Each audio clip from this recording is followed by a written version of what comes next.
شمار نہیں کر سکتے۔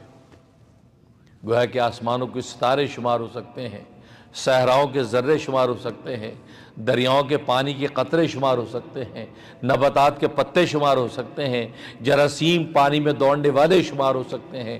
اگر کوئی چیز احاطہ شمار بھی نہیں آ سکتی تو اللہ تبارک و تعالیٰ کی نعمتیں ہیں، اس قدر نعمتیں۔ اور اتنی بے شمار نعمتوں کے باوجود اللہ تبارک و تعالیٰ دوسری جگہ فرماتے ہیں لَإِن شَكَرْتُمْ لَأَزِيدَنَّكُمْ، اگر تم میری ان بے شمار نعمتوں کا شکر ادا کرنا شروع کرو گے تو میں ان بے شمار نعمتوں میں بھی اضافہ کر دوں گا۔ میری قدرت اتنی ہے، میری کبریائی اتنی ہے، میری طاقت اتنی ہے، احاطہ اس قدر وسیع ہے کہ بے شمار نعمتوں میں بھی اضافہ کرنا چاہو تو اضافہ کر دو، لیکن شرط یہ ہے کہ تم شکر کرو۔ وَلَئِن كَفَرْتُمْ إِنَّ عَذَابِي لَشَدِيدٌ، اور اگر تم ناشکری کرو گے تو یاد رکھو میرا عذاب بڑا سخت ہے۔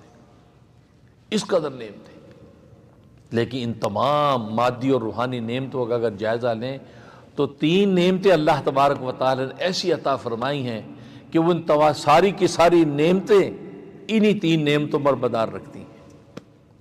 اور وہ تین نعمتیں کون سی ہیں؟ پہلی بیت اللہ کی نعمت، اللہ نے آسمانوں سے اتار کر اپنا گھر زمین پر ڈال دیا۔ اللہ نے اپنا گھر کعبۃ اللہ زمین پر قائم کر دیا، آسمانوں پر تھا، زمین پر اللہ نے اپنا گھر۔ اور بادشاہوں کے بادشاہ نے جس جگہ پہ اپنا گھر بنایا ہو، آج ملک کا سربراہ جس محلے میں اپنا گھر بناتا ہے اس محلے کی قیمت بڑھ جاتی ہے۔ اس بادشاہوں کے بادشاہ نے اپنا گھر زمین پر اتار دیا، اس زمین کی قدر و قیمت کا عالم کیا ہوگا؟ ظاہر ہے کہ پھر آسمان والے اس زمین کے سامنے جھکیں گے، اس زمین کو گویا کہ وہ رشک ملائکہ بن جاتی ہے۔ تو ایک کعبۃ اللہ کی نعمت اللہ تبارک و تعالی نے اپنا گھر زمین پر اتارا، اور دوسری رسول اللہ کی نعمت، اللہ تبارک و تعالی نے رسول اللہ کی ذات عالی انسانیت کو عطا کی ہے۔ اور تیسری کتاب اللہ کی نعمت کہ اللہ تبارک و تعالی نے اپنی کتاب عطا کر دی ہے۔ یہ تین ایسی نعمتیں ہیں کہ ساری مادی اور روحانی نعمتیں ایک طرف اور یہ تین نعمتیں ایک طرف ہے، ایک کعبۃ اللہ کی نعمت، دوسری رسول اللہ کی نعمت اور تیسری کتاب اللہ کی نعمت۔ اور مزے کی بات یہ ہے ان تینوں نعمتوں میں سے بھی سب سے مرکزی نعمت ایک ہے اور وہ رسول اللہ کی نعمت۔ رسول اللہ ہیں تو بیت اللہ ملا، رسول اللہ ہیں تو کتاب اللہ ملی۔ تو گویا کہ رسول اللہ صلی اللہ علیہ وسلم کی ذات عالی یہ وہ نعمت ہے کہ جو ساری کی ساری کائنات کی نعمتیں اس کے ارد گرد گھومتی ہیں۔ نعرہ تکبیر، اللہ اکبر، نعرہ رسالت، محمد رسول اللہ، تاجدار ختم نبوت، زندہ باد۔ تو رسول اللہ کی نعمت، اور تبھی تو یہ وہ نعمت ہے کہ یہ واحد نعمت ہے کہ اللہ نے اس نعمت کا احسان جتلایا ہے۔ کسی نعمت کا احسان نہیں جتلایا کہ دیکھو میں نے تم پر یہ انعام کیا ہے۔ اللہ نے سے ایک نعمت کا احسان جتلایا، وہ رسول اللہ کی نعمت۔ لقد من اللہ، البتہ تحقیق اللہ نے احسان جتلایا ہے علی المومن، ایمان والوں پر۔ یعنی اللہ نے کتنی نعمتیں اتاری ہیں میں نے بتایا، احاطہ شمار میں نہیں آتی ہیں، لیکن اللہ نے کسی نعمت پر احسان نہیں جتلایا کہ دیکھو میں نے تم پر یہ نعمت کی ہے، یہ تم پہ میں نے احسان کیا ہے، تمہیں یہ نعمت عطا کی ہے۔ ایک نعمت، اور رسول اللہ کی ذات ہے۔ لقد من اللہ، البتہ تحقیق احسان جتلایا اللہ تبارک و تعالی نے ایمان والوں پر، احسان کر دیا ایمان والوں پر۔ کیا کر دیا؟ اس بعث فی، جبکہ بھیجا اللہ تبارک و تعالی نے انہی میں سے ایک رسول، محمد مصطفیٰ احمد مجتبیٰ صلی اللہ علیہ وسلم کی ذاتی عالی، یتلو علیہم آیاتی، وہ کیا کرتی ہے؟ وہ قرآن کریم یعنی کتاب اللہ کی تلاوت کرتی ہے ان کے سامنے، قرآن کریم کی ادائیگی کا سلیقہ سکھلاتی ہے یہ ذات۔ قرآن کریم کے الفاظ کا تلفظ کیا ہوگا، لہجہ کیا ہوگا، اس کی ادائیگی کیسی ہوگی، تجوید کیسی ہوگی، تحسین کیسی ہوگی، صرف الفاظ کی تلاوت پر ساری محنت کرتی۔ یتلو علیہم آیاتی، اور یتلو علیہم آیاتی کے لفظ سے پتہ چل گیا کہ اگر ترجمہ پتہ بھی نہیں ہے اور آپ اس کی تلاوت کر رہے ہیں تو اس پر بھی اللہ تبارک و تعالیٰ آپ کو اجر عطا فرما رہے ہیں۔ لہٰذا یہ دھوکہ دینا اجی اگر آپ کو قرآن کریم کا ترجمہ پتہ نہیں تو طوطے کی طرح رٹنے کا کوئی ثواب نہیں، کوئی فائدہ نہیں ہے۔ اگر یہ بات تھی تو رسول اللہ صلی اللہ علیہ وسلم کے وظائف میں سے، ذمہ داریوں میں سے بنیادی ذمہ داری یتلو علیہم آیاتی، تلاوت کر رہے ہیں، اور تلاوت میں تو معانی کی طرف نگاہ ہی نہیں ہے، تلاوت میں تو الفاظ کی ادائیگی، اس کی خوبصورتی اور اس کی تحسین و تجوید پر گفتگو ہے۔ تو معلوم یہ ہوا کہ یہ قرآن کریم واحد وہ کتاب ہے کہ اس کے معنی و مطالب پتہ نہ ہو، اور جس تلاوت انسان کرتا ہے تو اللہ تبارک و تعالیٰ تلاوت پر ایک حرف پر 10 نیکیاں عطا کر دیتے ہیں۔ یتلو علیہم آیاتی ویزکیہم، زبان کی ادائیگی، زبان کی سلاست اور پاکیزگی قائم کر دی کہ عمدگی کے ساتھ کلام کیسے کرنا ہے، اور زبان کی بات فوراً دل پر چلے گئے، ویزکیہم، اور دلوں کو پاک کر دیا۔ جب دل پاک ہوا، زبان عمدہ ہوئی، اب دل سے جب آواز نکلے گی قرآن کریم کی تلاوت تو سامنے والے کے دل میں اترے گی۔ دل سے جو بات نکلتی ہے اثر رکھتی ہے، دل سے جو بات نکلتی ہے اثر رکھتی ہے، پر نہیں طاقت پرواز مگر رکھتی ہے۔ اس لیے دلوں کو ویزکیہم، دلوں کو پاک کرتے ہیں، تزکیہ نفس کرتے ہیں۔ وَيُعَلِّمُهُمُ الْكِتَابَ، جس کی تلاوت کی تھی اس کی تعلیم دیتے ہیں، یعنی اس کے مطالب، اس کے معارف، اس کے معانی، اس کے مسائل وہ بیان کرتے ہیں۔ وَيُعَلِّمُ الْكِتَابَ، اب یہ معنی کی تیسری ذمہ داری آئی، یتلو کی پہلی ذمہ داری۔ لہٰذا یہ کہنا کہ قرآن کریم کا اگر ترجمہ پتہ نہیں تو تلاوت کا فائدہ نہیں، فائدہ ہے، وہ الگ بات ہے کہ اگر قرآن کریم کا آپ کو ترجمہ بھی پتہ ہے تو سبحان اللہ، نور علی نور، کیونکہ نبی کے وظیفوں میں سے ایک وظیفہ یہ بھی ہے۔ وَيُعَلِّمُ الْكِتَابَ، قرآن کریم کی جو وہ تعلیم دیتے ہیں، اس کے معنی معارف سمجھاتے ہیں، والحکمہ، اور سنت کی تعلیم دیتے ہیں، وے آف لائف بتلاتے ہیں، کھانا کیسے ہے، پینا کیسے ہے، گفتار رفتار کیسی ہوگی، کردار و اخلاق کیسا ہوگا، نشست و برخاست کیسی ہوگی، سونا جاگنا کیسے ہوگا، ایک ایک زندگی کے ادا کی تعلیم دیتے ہیں کہ اس سنتیں کیسے ہوں۔ والحکمہ، حکمت کی تعلیم ہے، اس سنت کی تعلیم دیتے ہیں۔ تو گویا کہ یہ 4 وظائف تو اللہ تبارک و تعالی نے نبی کریم صلی اللہ علیہ وسلم کی ذات عالی جو انسانیت کو دی تو اس پر احسان جتلایا ہے۔ یہ وہ انعام ہے کہ جو بنی ایمان والوں پہ کیا۔ من انفسہم، انہی میں سے ہیں، یہ نہیں کہ آسمان سے کوئی فرشتہ لا کے اتار دیا ہو اور یہ کہا کہ بھی ہم تو ان کو پہچانتے نہیں ہیں، ان کا انداز زندگی الگ ہوگا، نہیں، انہی میں سے ہیں، انہی میں شب و روز گزارے، یہ پیغمبر تمہیں بھیجا ہے، یہ احسان ہے۔ اور مزے کی بات آپ جانتے ہیں کہ یہ نعمت عظمیٰ کس مہینے میں ملی؟ ربیع الاول کے مہینے میں ملی۔ ربیع الاول چل رہا ہے، ربیع الاول کے مہینے میں اللہ تبارک و تعالی نے یہ نعمت عطا کی ہے، اور جس مہینے میں یہ نعمت اللہ تبارک و تعالی نے عطا کی ہو اس مہینے کی فضیلت کا کیا عالم ہوگا؟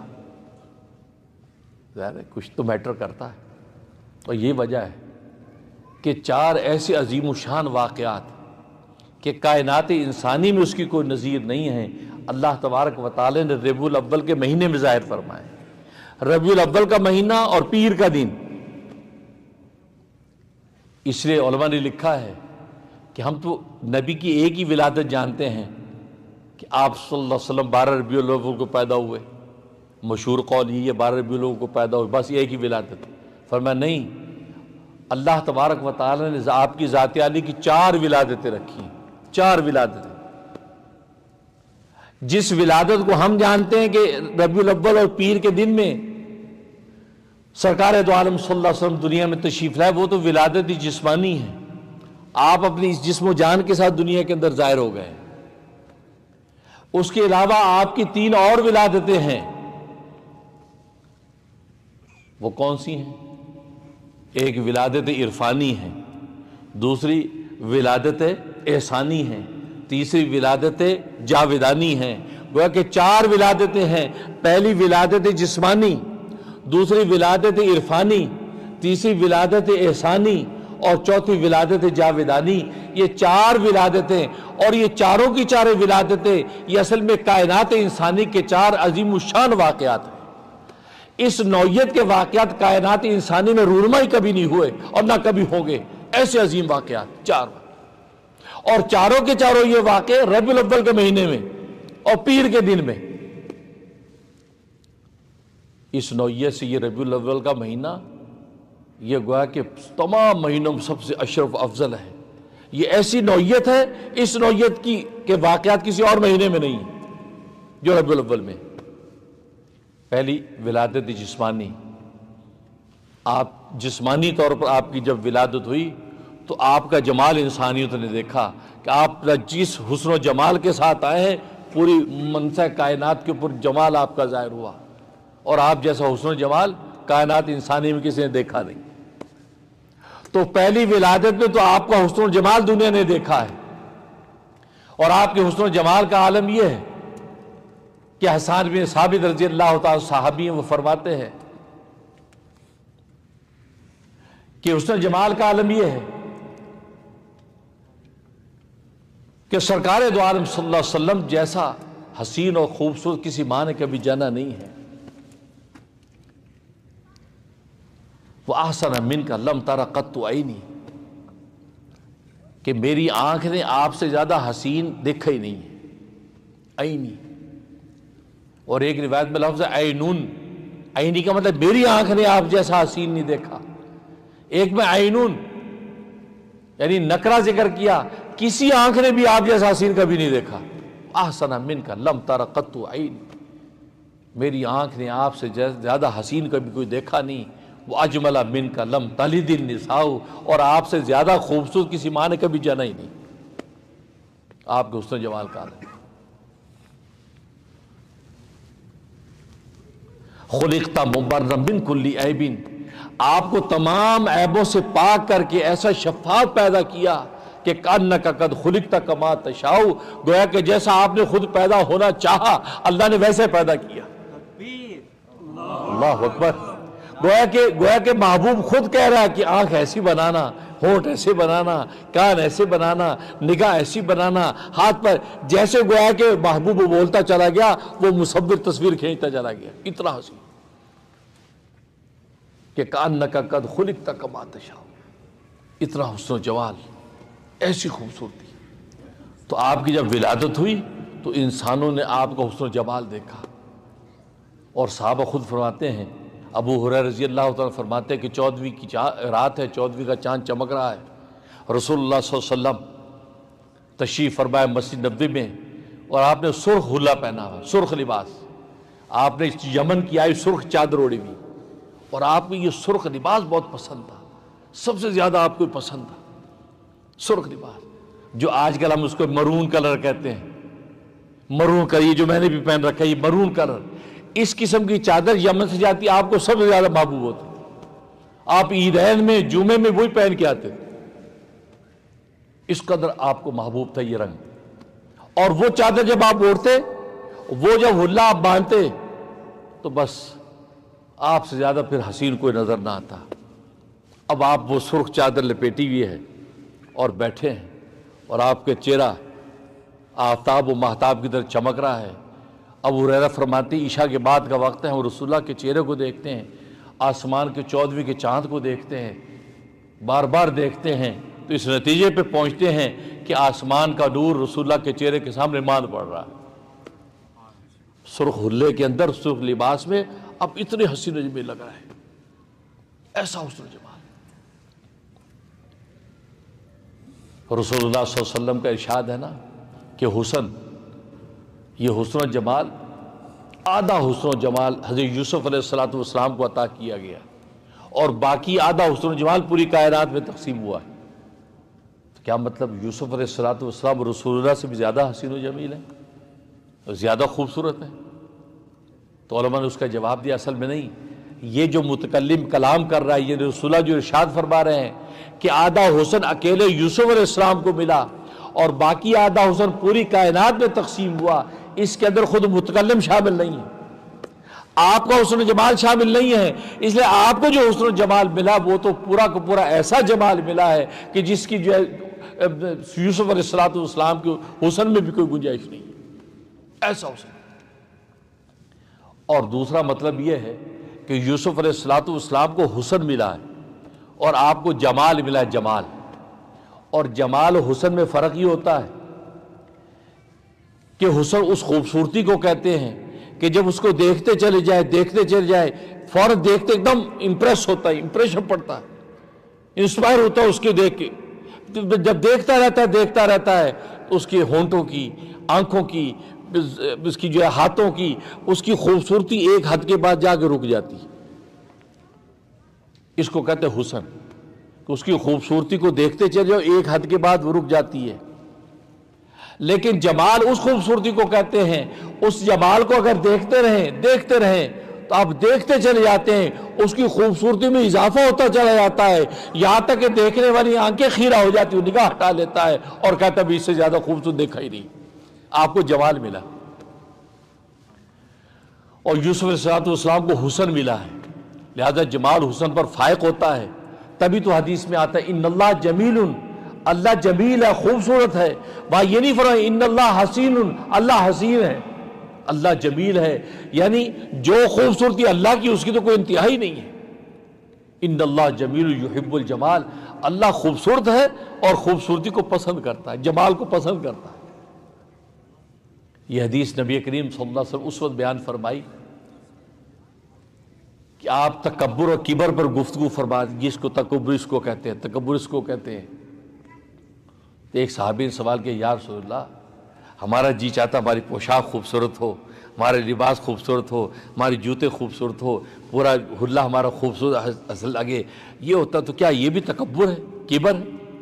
فرمایا کہ نہیں، یہ کبر نہیں ہے، یہ جمال ہے. کیوں؟ ان اللہ جمیل یحب الجمال، اللہ خود خوبصورت ہے اور خوبصورتی کو اللہ پسند کرتا ہے. اور ایک حدیث میں فرمایا کہ اللہ تبارک و تعالیٰ کو یہ محبوب ہے کہ جس کو اللہ نے نعمت دے رکھی ہو پہننے اوڑھنے کی، تو وہ جب اچھا پہن اوڑھ کے نکلتا ہے اللہ اپنی اس نعمت کو دیکھ کر خوش ہوتا ہے. اللہ کو پسند ہے، کیونکہ وہ جب پہن اوڑھ کے نکلتا ہے اللہ اس کو دیا ہے، تو پھر اللہ اس کو عملی شکر قرار دیتا ہے کہ عملی طور پہ شکر کر رہا ہے.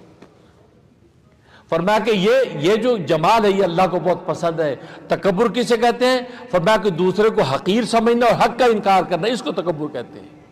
اگر دل میں کیفیت یہ ہے کہ آپ حق کا انکار کرتے دوسرے کو حقیر سمجھتے ہیں، فرمایا یہ تکبر ہے. اور یہ تکبر نہیں اچھی پوشاک پہننا اور اوڑھنا، فرمایا یہ تو جمال، اللہ کو جمال پسند ہے. تو آپ صلی اللہ علیہ وسلم کو جمال عطا کیا تھا. خود صحابہ فرماتے آپ صلی اللہ علیہ وسلم کو ہم جب دیکھتے، آپ کی عضو کی جس خوبصورتی اور تناسب کو دیکھتے چلے جاتے، نگاہ خیرہ ہو جاتی تھی اور آپ کی خوبصورتی اس کی بڑھتی جاتی. آپ کے ہونٹ مبارک، لب مبارک پر نگاہ ڈالی تو لبوں کی خوبصورتی بڑھتی چلی جا رہی ہے، اس کی کوئی انتہا ہی نہیں. اور یہی وجہ ہے، عجیب بات احادیث میں آتی ہے کہ تمام صحابہ نے کبھی جی بھر کے آپ کو نہیں دیکھا. آپ کے چہرے کا حسن و جمال، اس پر تجلیات الہی کی ایسی ہیبت تھی کہ عام صحابہ تو آنکھ بھر کے کبھی دیکھ بھی نہیں سکے. چیدہ صحابہ ابو بکر صدیق، عمر فاروق جیسے چیدہ صحابہ نے آنکھ بھر کے آپ کو دیکھا ہے، آپ کے چہرے پہ نگاہ نہیں ٹکی کسی. آج دنیا کے اندر ایک بزرگ، اللہ کا نور اس کے چہرے پہ برس رہا ہو، ہماری نگاہ اس کے چہرے پہ ٹکتی نہیں ہے، اور رسول اللہ کے چہرے کا عالم کیا ہوگا. اس لیے عام صحابہ تو کبھی آنکھ بھر کے آپ کو دیکھ بھی نہیں سکے، کیونکہ آپ کے چہرہ انور کی داڑھی کیا تھی؟ کالی تھی، کالی داڑھی. اور اگر سفید ہوتی پھر تو ابو بکر کی بھی نگاہ نہ ٹکتی. آپ کو تو سفید داڑھی میں جو نور آ جاتا ہے وہ تو پھر آج بھی سفید داڑھی کے بزرگ آ جائیں تو ہر آدمی دور دور سے گزرتا ہے کہ نہیں بھائی ہمت نہیں ہو رہی. اب کالی داڑھی والا بزرگ صاحب نے، ہاں یار دوست لگ رہا ہماری عمر کا، جی مولانا ذرا یہ مسئلہ بتائیے، ہے نا، بے تکلف سے فوراً. لیکن سفید داڑھی والا بزرگ آ جائے تو دور ہٹتے ہیں. اور یہ حکمت تھی اللہ تبارک و تعالیٰ نے رسول اللہ صلی اللہ علیہ وسلم کی داڑھی مبارک 63 سال کی عمر تک کالی رکھی. اگر آپ کی داڑھی سفید ہو جاتی تو پھر وہ کہتا قصب فیض ہی رک جاتا، کسی کی ہمت نہ ہوتی آپ کے قریب آنے کی. اس لیے آپ کی کالی داڑھی 63 سال کی عمر میں ایک دیہات کا بدو اٹھ کے جا کے پوچھ لیتا ہے یا رسول اللہ یہ کیا چیز ہے، اے محمد آپ کا کیا پیغام ہے؟ وہ کہتے کالی داڑھی کا نوجوان بیٹھا کوئی. مقصد تھا فیض کا دروازہ کھلا رہے، جو آئے جھٹ پوچھے اور اس کو پیغام پہنچ جائے. حضرت انس رضی اللہ تعالیٰ فرماتے بس یہ جو جگہ یہاں پہ تھوڑے سے 8-10 بال سفید، ادھر تھوڑی سی سفیدی آئی، اور یہ جس کو بچہ داڑھی کہتے ہیں یہاں تھوڑی سی، اور یہ داڑھی کا حصہ ہے، بعض لوگ اس کو مونڈ دیتے ہیں، اس لیے ہمارے بزرگ بھائی یہ بچہ داڑھی بھائی، یہ داڑھی ساڑھ یہاں سے ہوتی ہے، کبھی داڑھی آتی یہیں سب سے پہلے یہاں بال آتے ہیں، یہ داڑھی کا حصہ، اس کو مونڈنا جائز نہیں ہے۔ تو یہ فرمایا کہ یہاں تھوڑے سے آپ کے بال سفید ہوئے، باقی ساری داڑھی آپ کی کالی، اور کالی داڑھی میں اور نورانی چہرہ کیا لگتا ہوگا، اللہ اکبر، نگاہ نہیں ٹکتی۔ کالی گھٹا کے اندر چاند جھانک رہا ہو، کیا نظارہ ہوتا ہے۔ صحابہ نے یہ نظارے دیکھے اور پھر اپنی آنکھوں میں اس کے فوٹو کھینچے، تو ابھی تو صحابہ کی قیمت کیا بنی کہ جن آنکھوں میں رسول اللہ صلی اللہ علیہ وسلم کی تصویر کے فوٹو تھے، جن شاگردوں نے ان آنکھوں کو دیکھ لیا، اللہ نے ان کو تابعی بنا دیا کہ تم نے ان آنکھوں کو دیکھ لیا ہے کہ جن آنکھوں نے رسول اللہ کے فوٹو کھینچے ہیں، لہذا تمہیں صحابہ کے بعد تمہارا مقام تمہیں تابعی بنا دیا۔ اب تابعیوں کی آنکھوں کو جس نے دیکھا اس کو تابعی بنا دیا۔ ارے تم وہ آنکھیں ہیں کہ جنہیں ان آنکھوں کو دیکھا جنہیں صحابہ کو دیکھا تھا، صحابہ کی آنکھوں میں رسول اللہ کے فوٹو دیکھے ہیں، لہذا تمہیں تابعی بنا دیا۔ اور یہ تین زمانے، خیر القرون قرنی ثم الذین یلونہم ثم الذین یلونہم، فرمایا یہ تین زمانوں میں خیر ہی خیر ہے، جسے صحابہ کو دیکھا، تابعین کو دیکھا، تابعین کو دیکھا، تابعین تک وہ رسول اللہ کے چہرے کی تصویر چلتی رہی، وہاں تک فضل، اس کے بعد پھر فتنہ ہی فتنہ۔ اس سے رسول اللہ کے چہرہ انور کا مقام دیا۔ صحابہ نے آپ کے چہرہ انور کو دیکھا آنکھوں سے،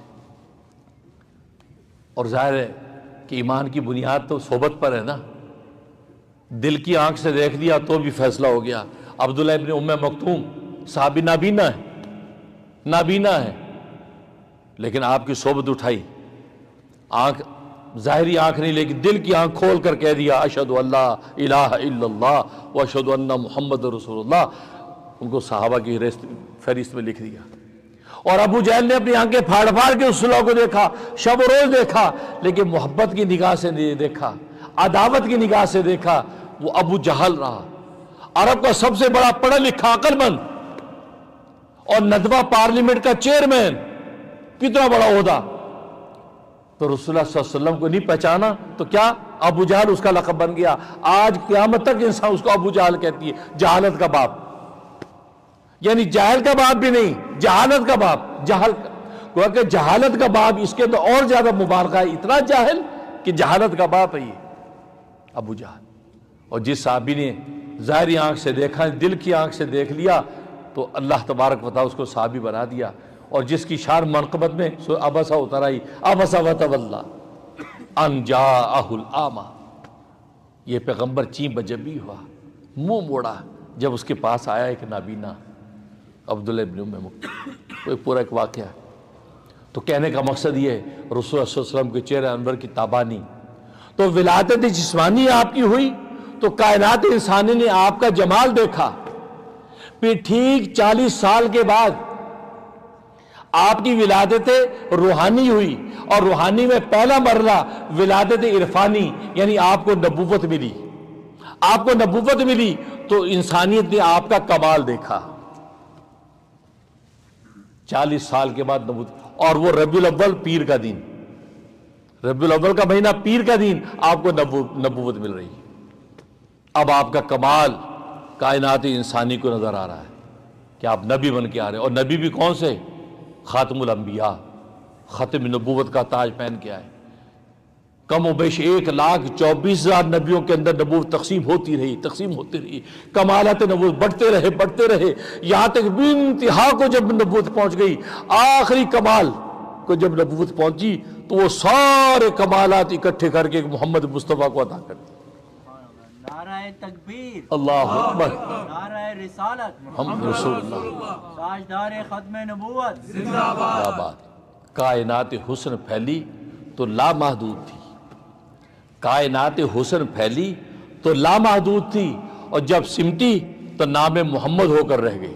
کائنات حسن بکھرا، کہیں آدم بن گیا، کہیں شیش بن گیا، کہیں نوح بن گیا، کہیں صالح بن گیا، کہیں ہود بن گیا، کہیں یوب بن گیا، کہیں موسیٰ بن گیا، کہیں یوسف بن گیا، کہیں یعقوب بن گیا، کہیں ابراہیم بن گیا، کہیں اسماعیل بن گیا، کہیں اسحاق بن گیا، کہیں عیسیٰ بن گیا۔ جب ساری کائنات کا حسن سمٹا تو محمد مصطفیٰ بن گیا، محمد مصطفیٰ۔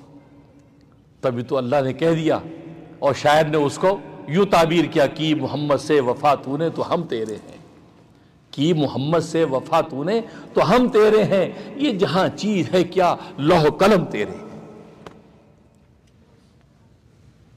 یہ قرآن کریم کی آیت کا ترجمہ، قل اے پیغمبر کہہ دو ان کو، ان کنتم تحبون اللہ، اگر تم اللہ سے محبت کرتے ہو، فاتبعونی، میری سنتوں کی اتباع کرو، تو یحببکم اللہ، تو اللہ تم سے محبت کرنے لگیں گے۔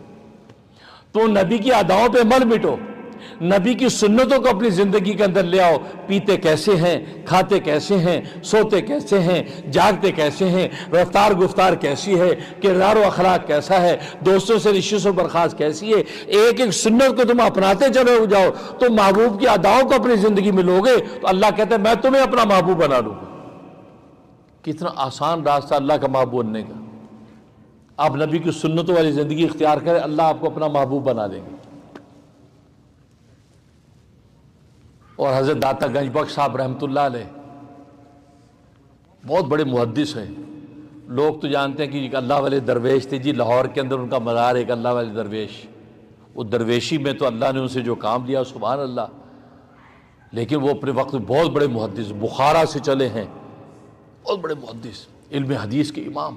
ان کی کتاب کشف المحجوب، کشف المحجوب، واہ واہ، ایسے پردے کھولے انہوں نے روحانیت کے، اس کتاب کے اندر کمال کر دی۔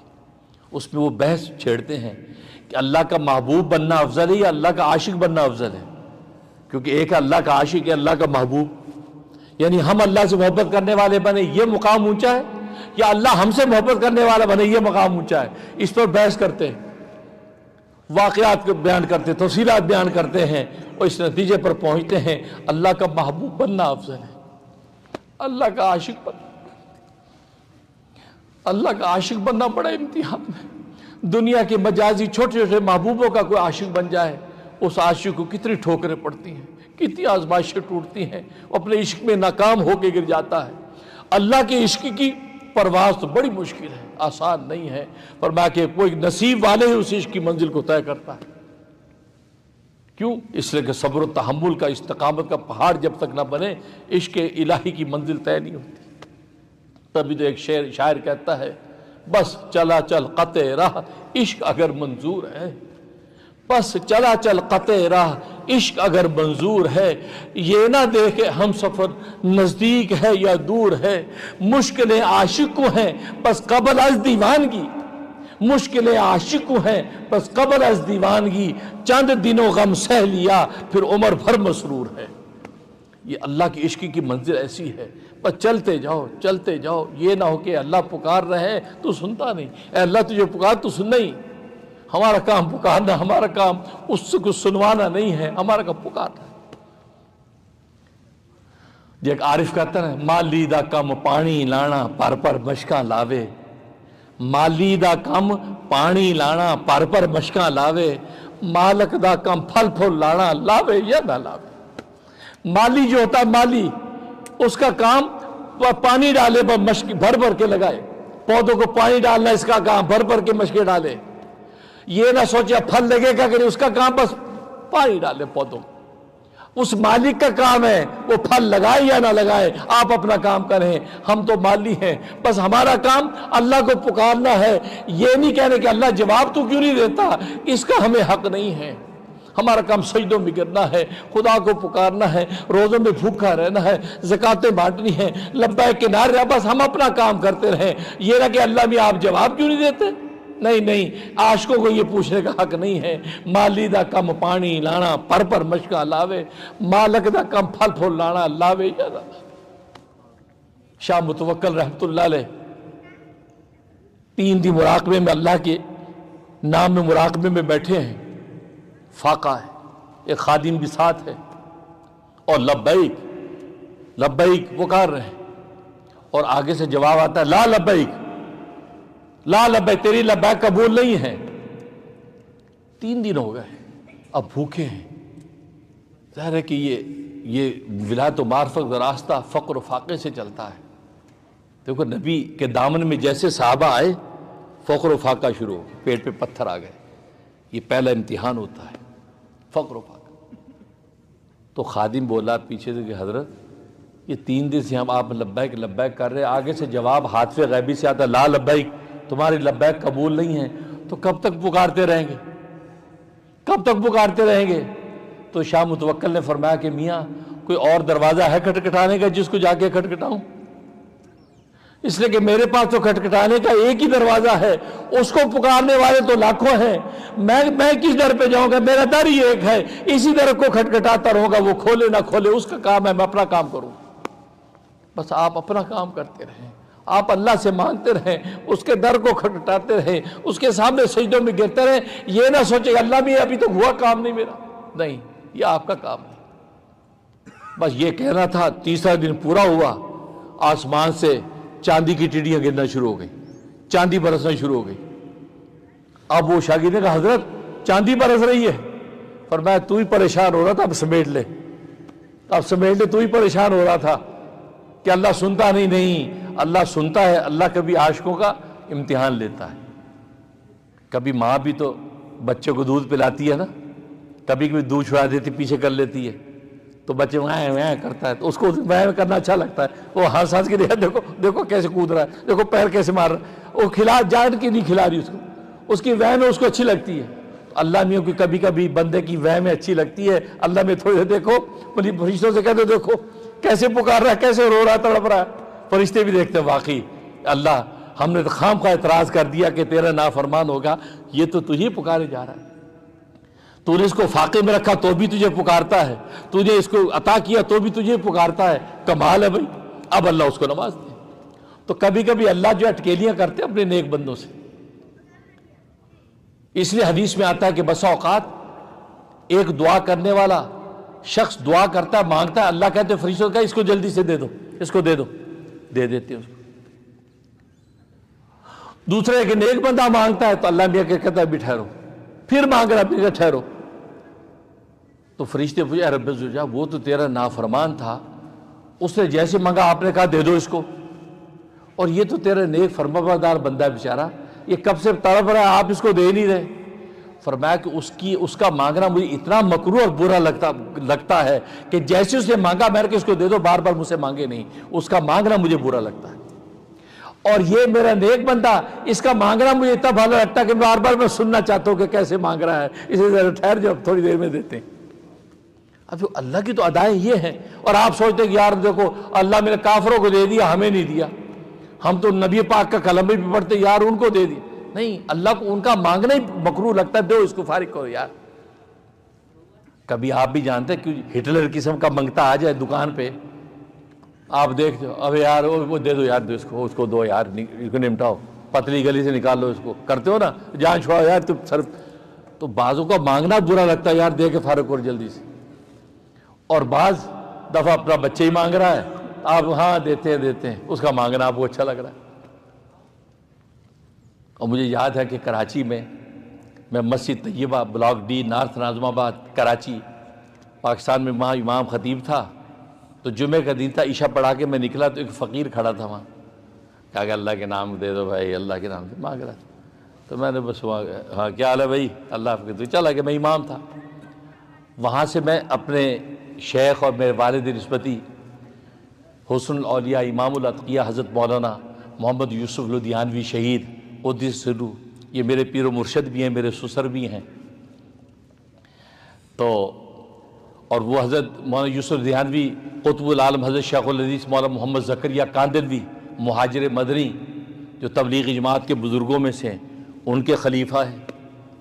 تو گویا کہ حضرت شیخ زکریہ میرے دادا پیر ہیں، سلسلہ چشتیہ کی یہ لڑی میری اوپر تک جاتی ہے۔ تو اب میں وہاں عشاء پڑھا کے پھر میں اس دن جو ہے حضرت کے ہاں دستگیر نمبر 14 فلاح مسجد آیا کرتا تھا، فیڈر بیریا بلاک 14، تو میں وہاں سے عشاء کے بعد ادھر آیا، تو وہاں آپ جانتے ہیں دہلی جاوید نہاری، آپ لوگ سارے جانتے ہیں کراچی کے مشہور دہلی جاوید نہاری۔ تو میں وہاں پہنچا تو روٹیاں لینی تھی، میں نے روٹیاں لی، گاڑی میں بیٹھا، فیملی ساتھ بیٹھی تھی، تو وہی فقیر جو وہاں میری مسجد طیبہ میں وہاں کھڑا آ کے بغیر بھائی صاحب اللہ کے نام دے دے بھائی اللہ، میں نے یوں دیکھا، میں کہا یار یہ وہی ہے، یہ تو وہاں جمعے میں وہاں تھا، یہاں پہنچا ہوا ہے۔ تو گھر والوں کا اچھا یہ اب آ گیا میرے پاس کہ بھائی صاحب اللہ کے نام پہ، میں کہا بھائی تم وہی ہو نا جو جمعے میں ملے تھے؟ مجھے جی جی صاحب میں وہی ہوں۔ تو میں کہا تم یہاں پہنچے ہو تو وہی تو پھر یہاں آ گئے تم؟ کہ جی بھائی صاحب میں وہاں بھی ملا تھا، اب یہاں بھی آپ کو ملا ہوں، ملا تو ہوں پر لینا دینا نہیں ہوا ملا تو پر لینا دینا نہیں ہوا۔ تو مطلب ہے کہ وہاں مجھے ملے کچھ لیا دیا نہیں، یہاں بھی ملے آفٹر خار ہے۔ تو میں ہنس پڑا، تو 2 روپے کا نوٹ نکال کے اس کو دیا، کہتے شکریہ بھائی صاحب۔ تو بات ہوئی مانگنے والا تو مانگتا بھائی، ہم تو مانگتے ہیں، ہمارا کام مانگنا ہے۔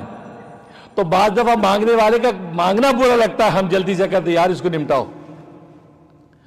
تو سرکار دو عالم صلی اللہ علیہ وسلم کی ذات عالی کا حسن و جمال اور پھر کمال، 40 سال کے بعد آپ کو کمال ملا، نبوت ملی، اور ربیع الاول اور پیر کا دن، اور اس کے بعد تیسری ولادت، ولادت احسانی، آپ نے وہاں مکہ سے مدینہ کے ہجرت کی، یہ ولادت احسانی۔ کیوں؟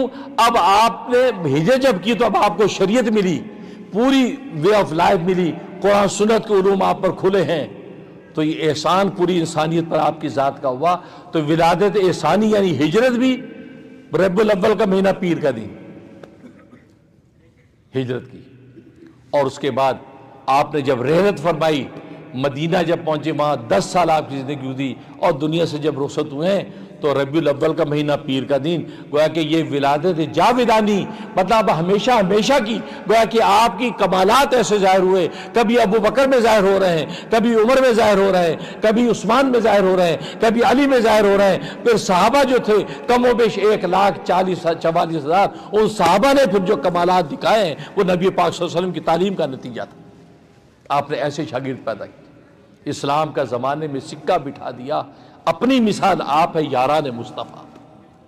تو یہ 4 ولادتیں ہوئیں، ولادت جسمانی ربیع الاول کے مہینے اور پیر کے دن میں، ولادت عرفانی یعنی آپ کو نبوت ملی، ربیع الاول کا مہینہ پیر کا دن ہے، ولادت احسانی یعنی ہجرت آپ نے کی، ربیع الاول کا مہینہ پیر کا دن ہے، اور ولادت جاودانی یا آپ دنیا سے رحلت آپ نے فرمائی، یہ ربیع الاول کا مہینہ پیر کا دن ہے، یہ وہ مہینہ ہے ربیع الاول کا مہینہ۔ ویسے تو صلاۃ و سلام پورا سال آپ نے پڑھنا ہے، اس مہینے میں تو اور کثرت کرو، اور کثرت۔ اس لیے ہم تو اپنے رحم ٹی وی کے اوپر، آپ جانتے ہیں کہ رحم ٹی وی ہمارا یوٹیوب پہ چینل ہے، اور رحم ٹی وی پہ ہم نے اس سلسلہ ربیع الاول میں شروع کر دیتے ہیں۔ پچھلے سال ہم نے کہا تھا کہ جب وہ تقریباً 2 کروڑ کریں گے، 2 کروڑ ہم اس ربیع الاول کے مہینے صلاۃ و سلام پڑھیں گے، اور اس کا پورا ہم نے اس کے اوپر چارٹ ڈال دیا ہے، کاؤنٹر ڈال دیا، تو لوگ دنیا بھر میں سے پڑھ کے اس میں ڈالتا ہے۔ تو پچھلے مہینے کتنا ہوا؟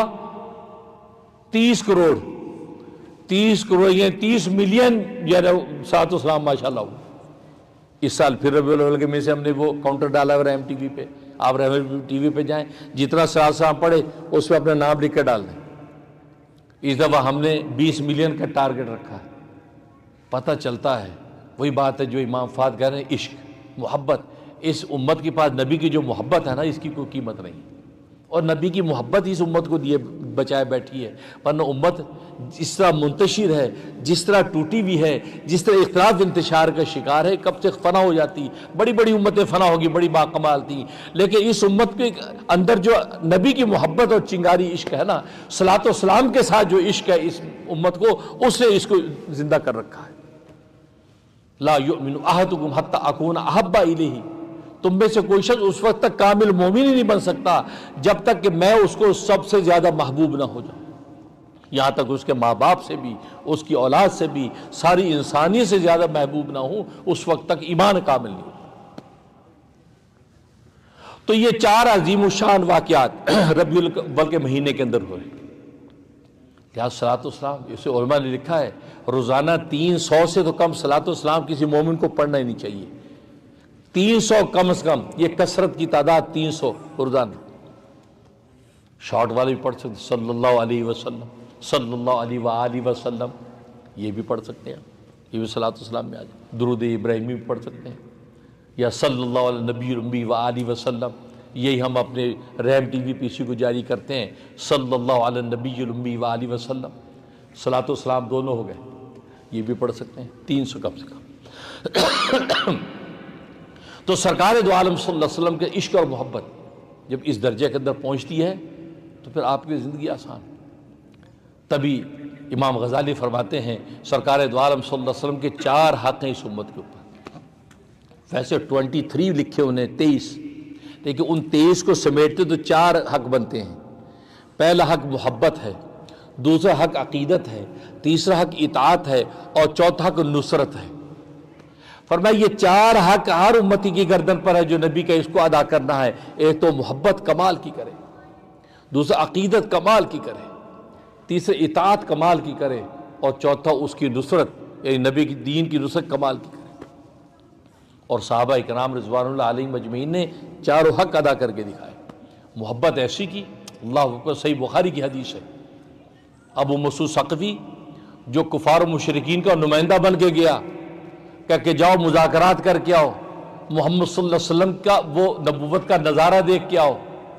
ابو مسعود ثقفی خود کہتا ہے اس وقت تک مسلمان نہیں ہوئے تھے، کیا دیکھا ہے، زور کی نماز کا وقت آپ وضو فرما رہے ہیں اور یہ نظارہ کیا دیکھ رہا ہے، صحابہ پروانوں کے ارد گرد ہیں، پانی کا ایک قطرہ زمین پہ نہیں گرنے دے رہے ہیں، فضا میں پانی لے رہے، اپنے بدن سے مل رہے ہیں، چہرے پہ مل رہے ہیں، اور کسی کو نہیں ملتا تو دوسرے کے گیلے بدن سے ہاتھ ملتے ہیں کپڑوں پہ. آپ تھوک فرماتے، تھوک فضا میں لے لیتے ہیں، تھوک کو کپڑوں سے ملتے ہیں.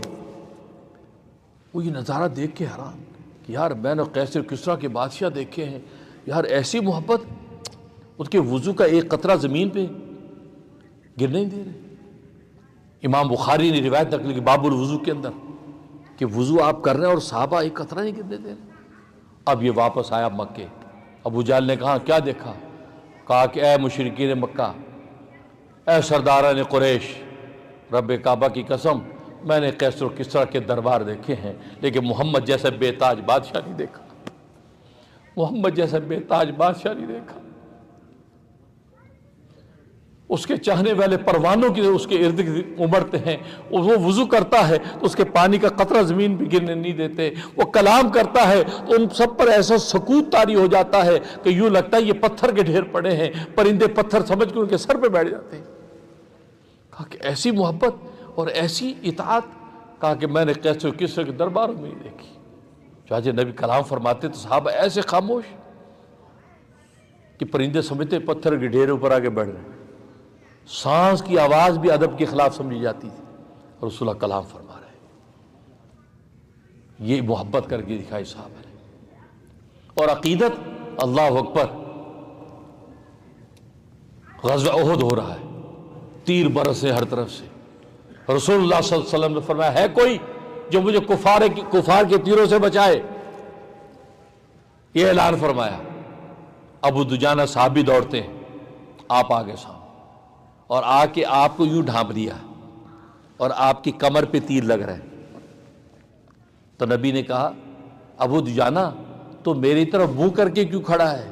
تو سینہ کفار کی طرف کھڑا ہو. اور میں کہہ رہا اے اللہ کے حبیب، جی تو یہی چاہتا تھا کہ سینہ سپر ہو کے سینے پہ تیر کھاؤں اور آپ کو یوں ڈھانپوں، لیکن میں یہ چاہتا ہوں میں پیٹھ آپ کو دوں، یہ مجھے گوارا نہیں ہے، میں پیٹھ دشمنوں کو دوں گا اور دل آپ کو دوں گا. یعنی ایسی جنگ کے موقع پہ بھی عقیدت کا عالم یہ ہے کہ رسول اللہ صلی اللہ علیہ وسلم کی طرف پیٹھ نہیں کر رہے ہیں، آپ کو سینہ دیا ہے اور پیٹھ پہ تیر کھا رہے ہیں. یہ ابو دجانہ صاحب غزوہ احد کے اندر یہ عقیدت. تو اس لیے صحابہ نے عقیدت کا حق ادا کر کے دکھایا. لہذا آج بزرگوں کے اندر یہ سلسلہ چلتا ہے، یہ خانقاہوں میں سلسلہ چلتا ہے، پیر و مرشد کی طرف مرید پیٹھ نہیں کرتا، الٹے پاؤں پیچھے جاتا ہے، الٹے پاؤں جاتا ہے تاکہ حضرت کی طرف پیٹھ نہ ہو. جو بھی مقدس جگہ اس پیٹھ. خیر اب تو کافی چہرہ مرید بھی کافی بے ادب ہو گئے ہیں، وہ کہتے یار بس کوئی نہیں، بہت ہو گیا. نہیں، ادب، الادب شجر والعلم ثمر، ادب درخت ہے، درخت، والعلم ثمر، اور جب وہ علم جو اس کا پھل ہے، فإن لم يكن شجر فليس له ثمر، اگر درخت نہیں ہوگا تو پھل کہاں سے آئے گا. طلبہ بھی یہاں موجود ہے ماشاءاللہ. ادب، بیٹا ادب کا دامن ہاتھ نہ چھوڑنا. ادب ایسی چیز ہے، الادب شجر والعلم ثمر.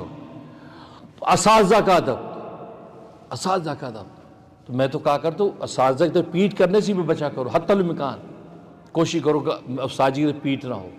ادب، کیونکہ نبی کی طرف صحابہ پیٹ نہیں کر رہے ہیں، یہ ادب کا حصہ ہے. بزرگ بڑے ہیں ان کی پیٹ نہیں کریں، احتیاط، کیونکہ یہی چیزیں اللہ کے اکاؤنٹ ہوتی ہے ادب کی. تو عقیدت ایسی صحابہ نے کر کے دکھائی، اطاعت. اللہ اکبر. سرکار دو عالم صلی اللہ علیہ وسلم مسجد نبوی کے اندر فرماتے ہیں اجلسوا ایھا الناس، اے لوگوں بیٹھ جاؤ. نماز ختم ہونے کے بعد بعض لوگ پیچھے کھڑے ہو جاتے ہیں نا، آپ نے یہاں مسجد بیٹھ کے اجلسوا ایھا الناس، اے لوگوں بیٹھ جاؤ. تو عبداللہ بن مسعود رضی اللہ عنہ باہر تھے، مسجد سے آ رہے تھے، ابھی جوتوں میں ہی تھے، یہ آواز کان میں پڑی، وہیں بیٹھ گئے جوتوں میں.